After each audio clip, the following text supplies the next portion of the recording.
we turn product confusion into confident picks. If we earn your trust today, return the favor with a subscribe so we can tackle the next lineup. Hey, I'm looking at these two Super-Automatic Espresso Machines, the Philips 5400 LatteGo and the De'Longhi Magnifica Start. Both seem pretty good, but I'm torn. What do you think? Oh yeah, I've seen those. Okay, so the Philips, right? It's a renewed machine, which already makes me a little hesitant, but it does boast 12 different coffee options at the touch of a button.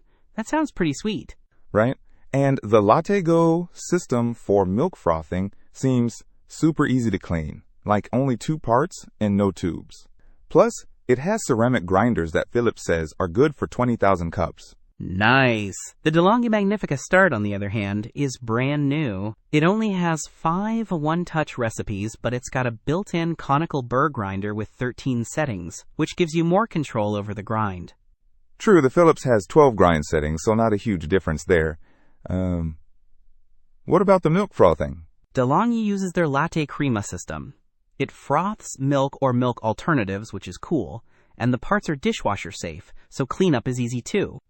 Okay, so both are easy to clean. The Philips is slightly bigger, dimensionally, and weighs a little less, but not by much.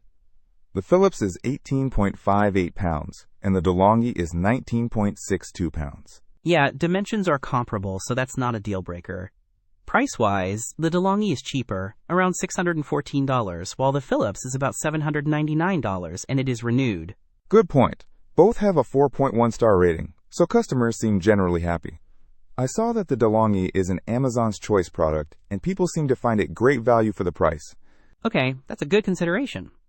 And it seems the De'Longhi has a more recent release date. It really comes down to whether you want more preset options with the Philips, or a brand new machine with a more customizable grind with the De'Longhi and save some money. Decisions. I think the price point and being brand new are swaying me towards the De'Longhi. Thanks for the breakdown. No problem. Happy brewing! Don't miss out on our next in-depth review to help you make smarter purchasing decisions. Hit that subscribe button and the notification bell so you're always in the know.